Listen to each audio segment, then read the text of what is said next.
Don Andrés Pastrana.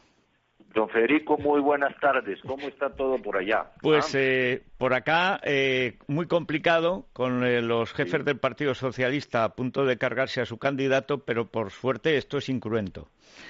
Cierto. Es increíble, es que esto de España nos tiene que... Bueno, si por allá llueve, por aquí no escampa, como decimos, ¿no? Exactamente. Ayer precisamente un amigo que llegó de España me mostró tu programa con Vieito antes de ayer. Sí. Muchas gracias por todos esos homenajes ahí que nos hicieron. Bueno, debo decir que la figura de Andrés Pastrana Arango, que es una figura histórica que compete a la política, también al periodismo, porque cuando el hijo de Misael Pastrana, que es uno de los grandes líderes, presidente de Colombia, uno de los líderes históricos del Partido Conservador, cuando se dedicó al periodismo y era figura del periodismo, fue secuestrado por el cártel de Pablo Escobar, aunque haciéndose pasar por la guerrilla del M-19, si no estoy mal informado, ¿es así?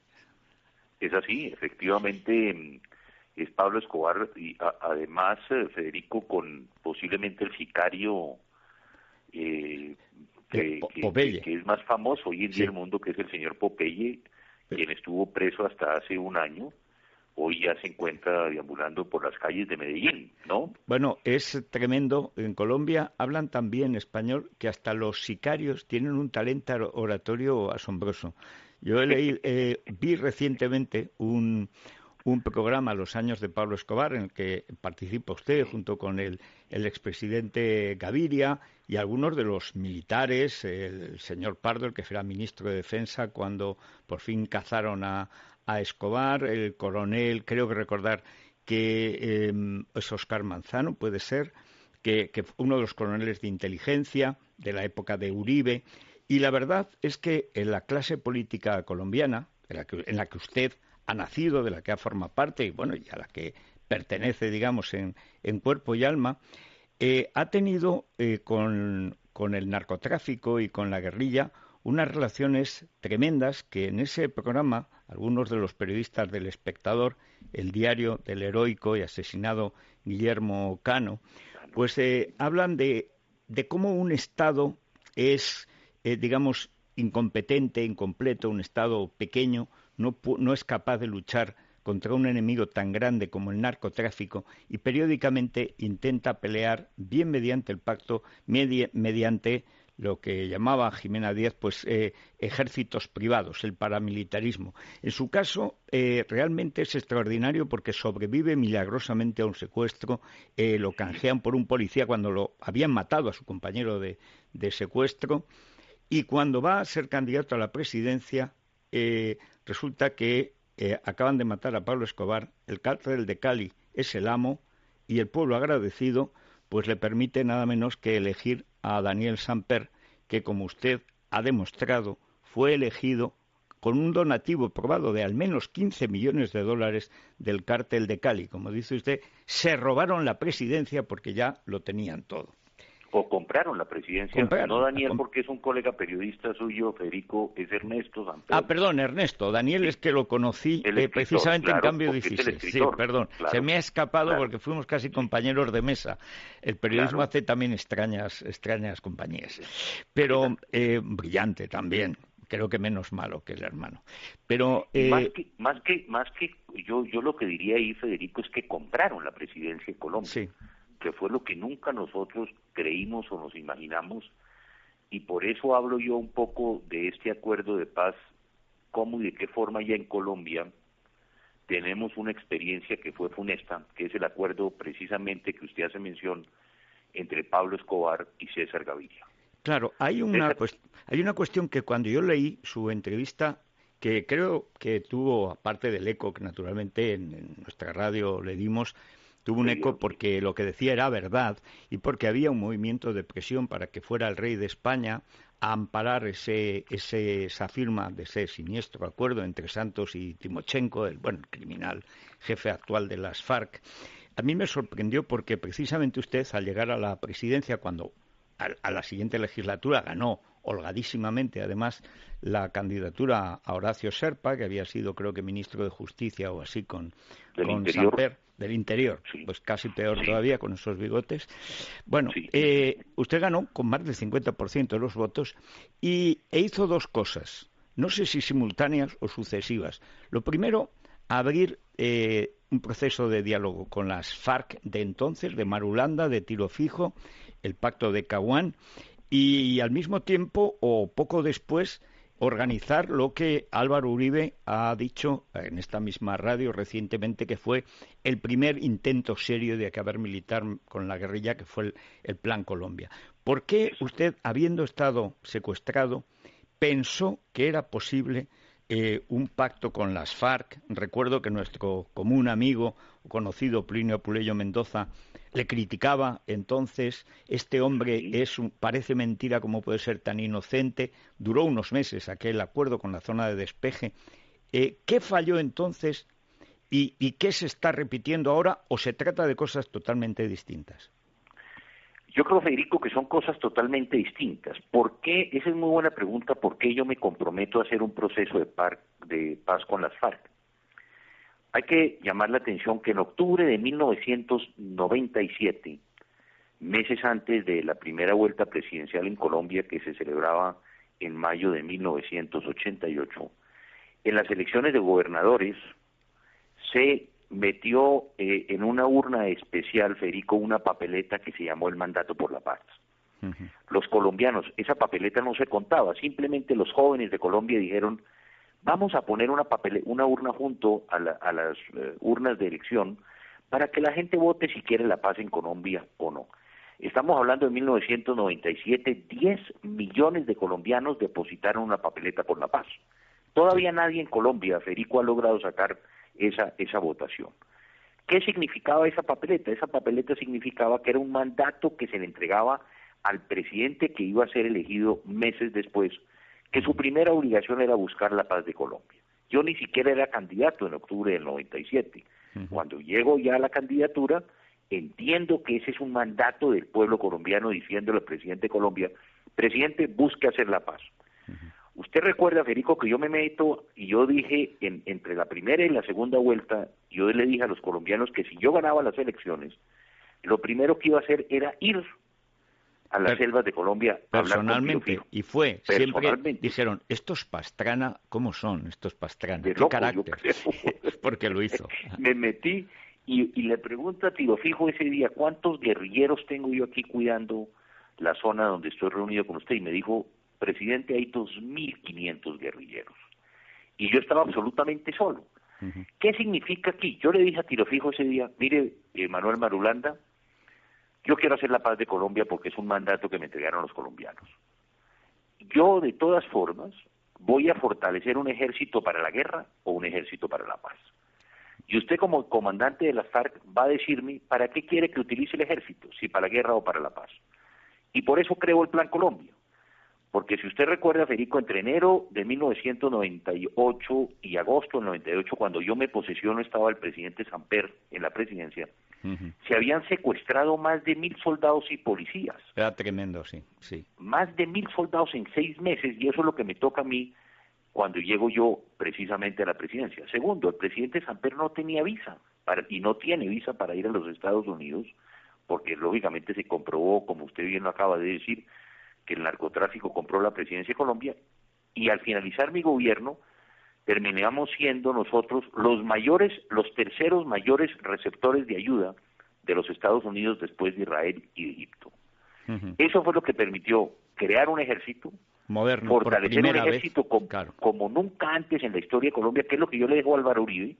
Uh-huh. Y Álvaro Uribe, yo en febrero del 2002, recuerda que yo rompo la zona de distensión, uh-huh, bombardeo en 2 días, porque la gente a veces tiene la misión: ¿cuánto tiempo se demoró Pastrana en recuperar la zona?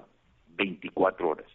En 24 horas entramos con los militares a la zona, la FARC salió corriendo, y lo que los llevó, Federico, hoy a estar sentados en la mesa de negociación fue el Plan Colombia. El Plan Colombia derrotó militarmente y políticamente a las FARC, y por eso se sentaron en La Habana. Pero hay una cuestión, señor Pastrana, que usted deja claro en la entrevista, también que apoya, viniendo de sitios muy distintos y perteneciendo a familias poderosas, pero muy diferentes, no tienen demasiado que ver, y en Colombia las pertenencias pues siguen teniendo, los linajes siguen teniendo su importancia política, sobre todo a la hora de las rencillas. Sin embargo, dos personajes históricos relevantes, como el presidente Uribe, como usted crea el ejército que con Uribe se convierte en una máquina que realmente tritura a la guerrilla. ¿Por qué se acepta, y vamos al meollo de la cuestión del plebiscito que ha organizado el presidente Santos, por qué una guerrilla militarmente derrotada, confinada a Cuba y a Venezuela, o a los reductos, digamos, por qué es rescatada, por así decirlo, y le fabrican una constitución a medida que es mucho peor que aquella reforma constitucional que bajo presión de Pablo Escobar hizo Gaviria, cuando hizo también una reforma constitucional vergonzosa para crear la cárcel de la catedral, que solo servía para que visitaran a Pablo Escobar, René Higuita y Maradona? ¿Cómo es posible que un poder tan fuerte, bueno, por lo menos un poder como el que hereda Santos, ministro de Uribe, se convierta de pronto, se ponga de igual a igual y haga una constitución absolutamente disparatada que parece redactada por Pablo Escobar si hubiera sabido escribir? Yo estoy totalmente de acuerdo con usted y esto es lo que yo he dicho. Desafortunadamente en Colombia, Federico, tenemos el ejemplo del proceso de paz, si se puede llamar, o el proceso entre César Gaviria y Pablo Escobar. César Gaviria, como presidente de Colombia, nos vende la idea a los colombianos de que él sometió a Pablo Escobar al Estado colombiano. Y como usted lo acaba de notar, es totalmente lo contrario. Fue Pablo Escobar el que sometió al Estado y a César Gaviria con la catedral, donde masacraban en la catedral, no solamente jugaban fútbol. No, Ahí mataba él personalmente a la gente. Claro. Como lo reconoce César Gaviria, inclusive. Sí, ahora sí. Catedral, en la catedral los sicarios como Popeye cometieron asesinatos. Y por eso yo digo que fue un engaño ese proceso de paz con el país, que es lo mismo que nos está pasando ahora. Aquí lo que nos está tratando de vender el presidente Santos es que él está sometiendo a las FARC al Estado colombiano, y resulta que nos estamos dando cuenta que es la FARC la que está sometiendo al Estado colombiano y no el Estado colombiano a las FARC. Y por eso yo me he referido, Federico, a tres temas en los cuales inclusive he sido muy duro en la expresión de golpe de Estado. Golpe de Estado, ¿por qué? En el tema de la justicia. En el tema de la justicia se creó un tribunal que se llama Justicia Especial para la Paz, que lo conforman, oígase bien, Federico, la mitad de ese tribunal lo va a conformar la guerrilla y la otra mitad la va a conformar el gobierno colombiano. El otro día yo tuve una discusión lo contrario con el presidente... lo contrario de la independencia judicial. Exacto, es totalmente un golpe de Estado. Discutía con el presidente Felipe González, porque le dije, a ver, presidente, ¿usted se sometería a un tribunal en los cuales la ETA conforma la mitad del tribunal, el gobierno de España conforma la otra mitad para que lo juzguen a usted, para que juzguen a José María Aznar, para que juzguen a Mariano Rajoy, para que juzguen a los magistrados, para que juzguen a los periodistas, para que juzguen a los empresarios en Colombia? Incluso a los militares y policías que han combatido a esos narcoguerrilleros. Imagínese ahora, porque ellos perdonados son los que van a juzgar. Fíjese lo que está pasando hoy en Colombia, que es muy interesante, Federico. El fiscal general de la Nación hoy dijo que la FARC tiene que entregar todos sus recursos. Yo puse inclusive un tuit de extorsión, de secuestro y de narcotráfico antes del lunes, porque a partir del lunes esos recursos que tiene hoy la FARC, que es el cartel de la droga más rico del mundo, se convierten en lavado de activos. ¿Y cuál es la respuesta de la FARC al fiscal? Es que usted estuvo asesorando paramilitares, usted estuvo asesorando empresas paramilitares, y usted que es periodista y yo también, le hacen esta pregunta a un abogado español que está allá, el señor Enrique Santiago, y dice que por qué él va a tener que hablar de los recursos de la FARC, que ellos hablan de la paz, que él no habla de los recursos de la FARC, y le cuelga el teléfono a los periodistas, que le dice que él no está para hablar de estos temas. ¿Cómo así que no? Si el tema más importante es que la FARC es el cartel más grande de droga del mundo, y en los acuerdos, si usted los lee, Federico, no hay una palabra para que la FARC nos diga dónde están los recursos, quiénes son los socios del cartel de Sinaloa y el Chapo Guzmán o el cartel de los Soles en Venezuela. ¿Dónde están los laboratorios? ¿Cuáles son sus rutas? Y lo más importante, ¿dónde está el dinero para resarcir el daño que le hicieron a las víctimas en Colombia? Y la gran cuestión, don Andrés, siendo esto tan evidente, Felipe González, que no es ningún tonto, de hecho se acaba de cargar prácticamente al candidato, al secretario general de su propio partido, porque sigue siendo la gran referencia del Partido Socialista, teniendo una actitud, como está teniendo, muy respetable, por no decir casi ejemplar, en Venezuela, a diferencia del gobierno español de Rodríguez Zapatero, incluso de algunos ministros de Rajoy, defendiendo las libertades, defendiendo a Leopoldo López. ¿Cómo es posible, a pesar de los negocios inmensos de Prisa, que es la pata mala que tenemos en Colombia los españoles, cómo es posible que Felipe González pueda estar asistiendo a esa farsa siniestra? Porque es siniestro. De ahí solo puede salir, como salió del pacto de Gaviria con Escobar, una guerra mucho más grande entre cárteles y paramilitares.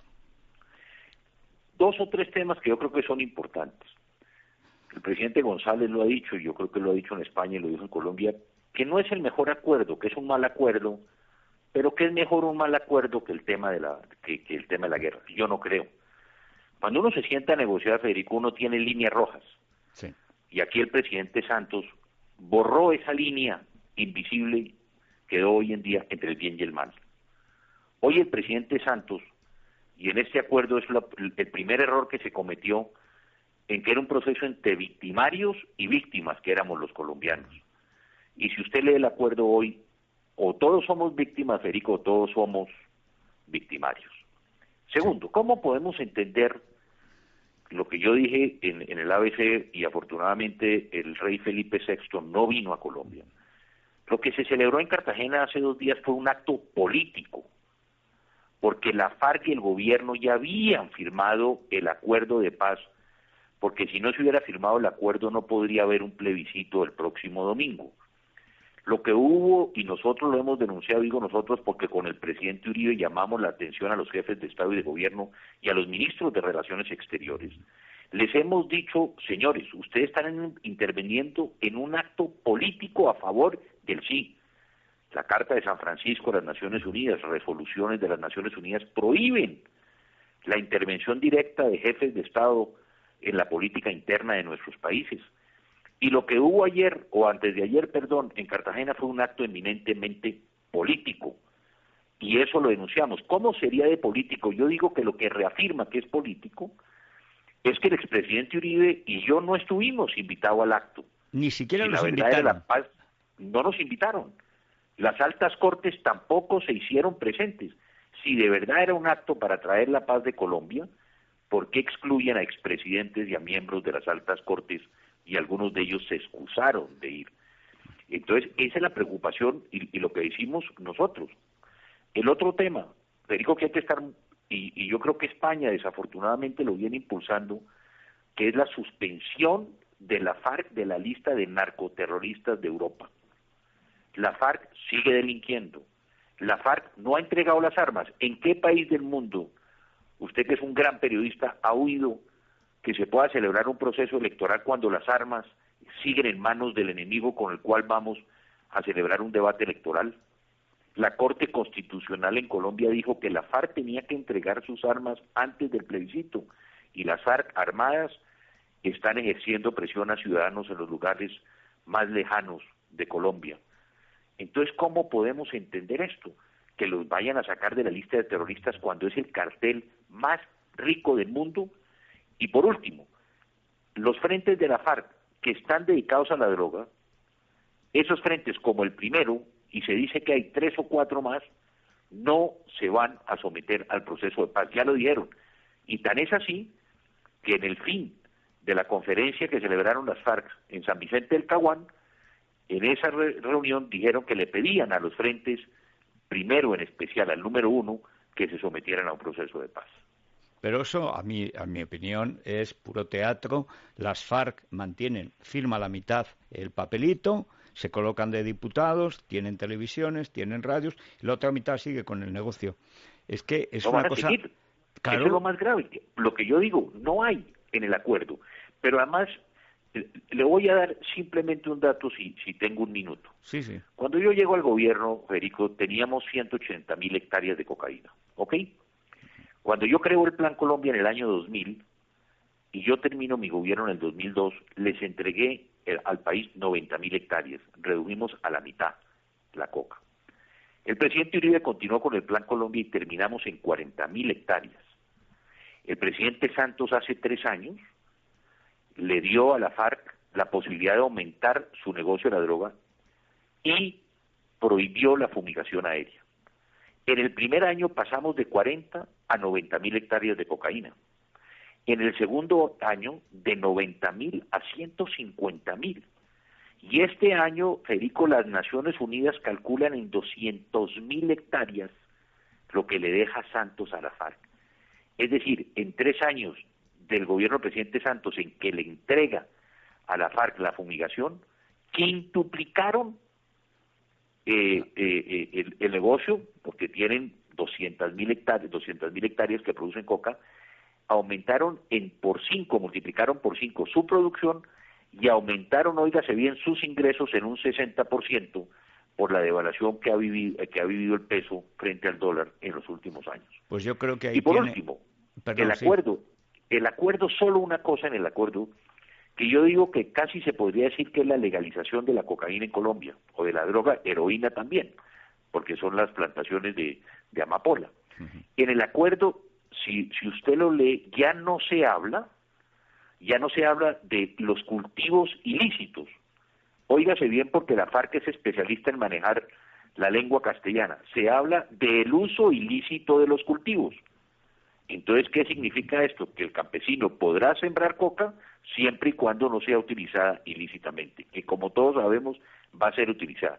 Y dijo que estas son las formas de manejar la FARC, Federico, y usted, por favor, corríjame. Nosotros le hemos pedido a la FARC que pida perdón. ¿Cómo puede ser que hace 2 días en Cartagena el señor Timochenko ofrece perdón?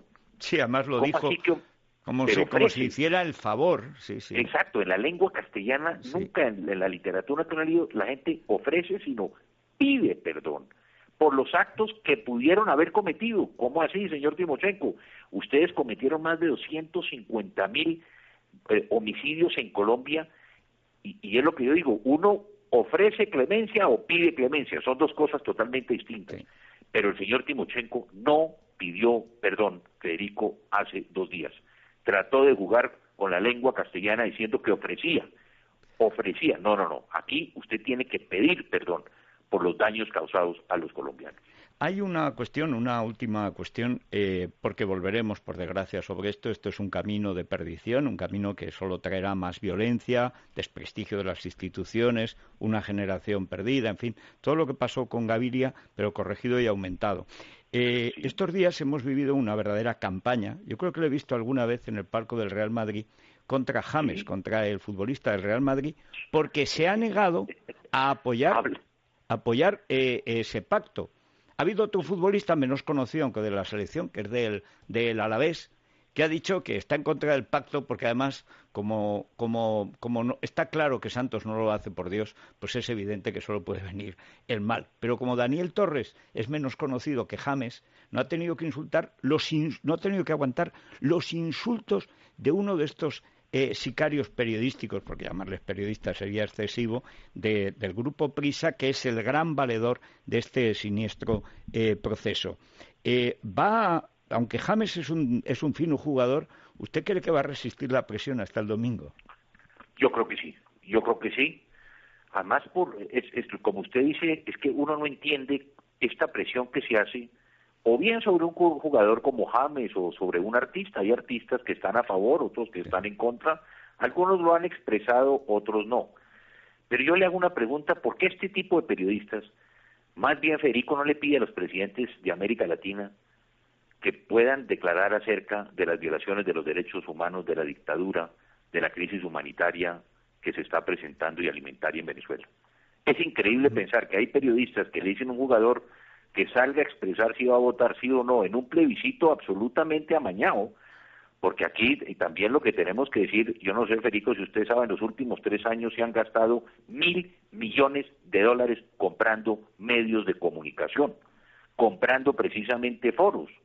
Claro. Yo, por ejemplo, he sido un crítico del foro que acaba de hacer PRIS en Colombia o el que hicieron en España con la visita del presidente Santos. ¿Quién patrocina ese foro? La fundación del propio presidente de la República, la Fundación Buen Gobierno. ¿Dónde se ha visto ese caso? No hemos visto ningún caso en la historia que esto suceda. Han gastado $1.000 millones en publicidad. Es lo que yo digo, si el acuerdo firmado entre Santos y Timochenko era tan bueno, ¿por qué van a gastar $1.000 millones en publicidad? Y segundo, lo que es más triste es que los colombianos llevamos casi 60 años de violencia en Colombia y resulta que un acuerdo que nos presenta el presidente Santos, un acuerdo de paz supuestamente, que nos debe unir a los colombianos, lo que ha hecho es dividir al país. Algo malo está sucediendo. En fin, vamos a ver lo que sucede. Creo que sucederá lo peor, porque es evidente que cuando los buenos no actúan, pues triunfa el mal. Pero en todo caso, muchas gracias por aclarar. Hay muchísimos colombianos que viven en España y, desde luego, muchos que no comulgan con ruedas de molino. Por lo tanto, no comulgan tampoco con eso. Estoy seguro de que para muchos habrá sido una alegría el poderlo escuchar aquí en el radio. Muchas gracias. Federico, y solo una cosa, sabiendo que hay tantos colombianos, ¿usted cómo puede pensar que el próximo domingo para muchos se va a definir el destino de Colombia? Los colombianos que viven en el extranjero no pueden votar. Entonces uno dice, bueno, ¿cómo es esto? ¿Ah? ¿Qué es lo que está pasando? No pudieron inscribirse, en fin. Hay temas que vemos con mucha preocupación. Ojalá el pueblo colombiano salga a votar, y yo digo el no, porque yo creo que el próximo domingo, de acuerdo con las últimas encuestas, puede presentarse, yo lo denomino un Brexit, en Colombia también, frente a un acuerdo que hoy los colombianos cada vez que vemos más a los jefes de la FARC, nos damos cuenta de que tenemos que pensar en el no y no en el sí a un mal acuerdo. Con un mal acuerdo de paz y con narcotráfico, nunca podrá haber paz en Colombia. Muchísimas gracias, don Andrés, y suerte para Colombia, que falta le va a hacer. Muchas gracias a ustedes.